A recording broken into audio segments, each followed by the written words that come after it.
So hello everyone, this is a little bit of an update about my RC600 and the pedal board that I'm going to be using for the foreseeable future. I've been testing a couple of different pedal boards and this is the one I've settled on. This is obviously for me and what I've chose to do and based on the things that I'm using and the choices I've made. Now what I'm about to show you is not finished yet because I've got one pedal that's still on delivery and I'm waiting for it. So without any further ado, let me show you the pedal board. Whew.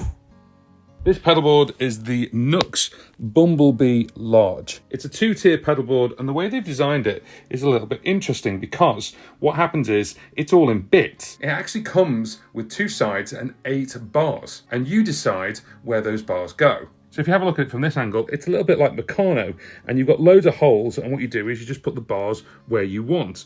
Now on the actual website, it shows it with 4 here, 2 here and 2 at the back. But I've put 3 here, I've put 2 at the back and I've also got 3 at the top. And yes, the RC600 is on the top tier. You can see just by the design, the RC600 is just longer than the bars on the Bumblebee. And initially I was gutted about that because I thought I'd measured it right and I actually hadn't. It's my own mistake. However, I took the idea to test the board on the top tier and boy was I surprised. I actually love and prefer this on the top tier and I'm going to explain why. But before I explain why, let me show you what's on the board. Remember, this is not finished and there is one pedal that's meant to go here and I'll explain what that is in a minute. So we start with the microphone. So the microphone's actually here and it's actually plugged in over there and it goes into the TC Helicon Voice Live Play Acoustic and it's on mic in. Now the guitar in is actually here. This is the Sonic Sonic ABY. So it's an ABY switcher so you can switch from one to another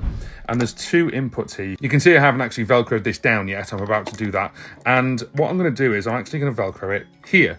So we can actually see the side panels and I can then plug my guitars in just here. I've found that if I have it right at the front, I've actually hit this and hit this by mistake. Now the great thing about this pedal is if you do that, nothing actually happens. You've got to really push it down, which is good actually because it means you can't actually push it down by mistake a lot. But even with my big feet, I was able to push by mistake both of them at the same time. So what I'm going to do is I'm going to move that to there, so then it's out of the way, but also it means when I'm plugging stuff in, I just plug it in from the side. That is the power adapter for the RC600, and there is no power adapter for this one, it's just the plug. But I'm going to have a look at getting a pedalboard power brick, I haven't decided on which one yet, to actually make sure that both of these run off it, so it's one plug in. So this has 2 inputs, and I've got 2 guitars. This one here is normal tuning, and this one over here is dadgad. That goes into here, and then we've got it going into the guitar in on the TC Helicon Voice Live Play Acoustic. I love this thing, not just because of the harmonies, but also we've got things like body res for the guitar. It makes it sound a little bit sweeter. There's just a couple of nice things on here that I really can't let go of. I've tried to, but I really did miss it at gigs. So I've actually kept it on the board. Now my previous pedal boards, I've actually had them side by side because I've always thought I must have the looper front and center, and then the TC Helicon is always to one side. Then I have to reach over quite far to get to that pedal. This solves that problem because basically it's always at the front and center, and that's at the front and center, it's just a little bit higher up. So these are actually XLR out, and you can see here it says voice left and guitar right.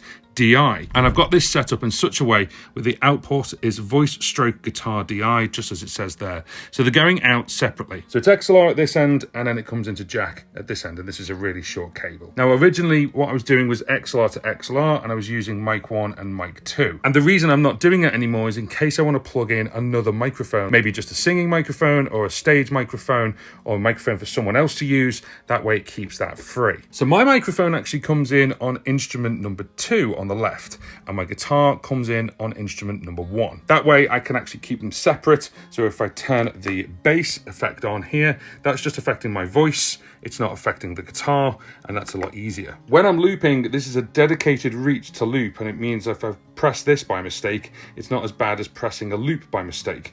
And it means that it's also really dedicated for the all start stop. I've really got to reach up there. But I actually prefer that because it means there's less mistakes to be made. The other thing I've noticed as well is if I'm doing my first loop, sometimes I'll knock this by mistake. So I've changed this to instrument 2 level and instrument 1 level. So guitar and microphone, the rhythm level, and now this is the memory. This would be the memory out of your box, but now I've changed it over to this one. So there's 2 pedals left, including what is going to be missing here. The next pedal is the Boss FS7. I've done quite a few videos on this. So I've settled on this where this is my start-stop for the rhythm. So if I press this, you can actually see that the rhythm comes on. I haven't got it plugged into the speaker at the moment. And if I stop that, you can see it's ready to roll. I can just press it again. This one, if I press it like double tap, 1, 2, 3, 4, you can see it's actually changing the BPM there, no problem. And if I just press it once, it will change the rhythm variation. I've actually got a short video on how I did that. But what's missing here? Well, I normally use an M Audio expression pedal,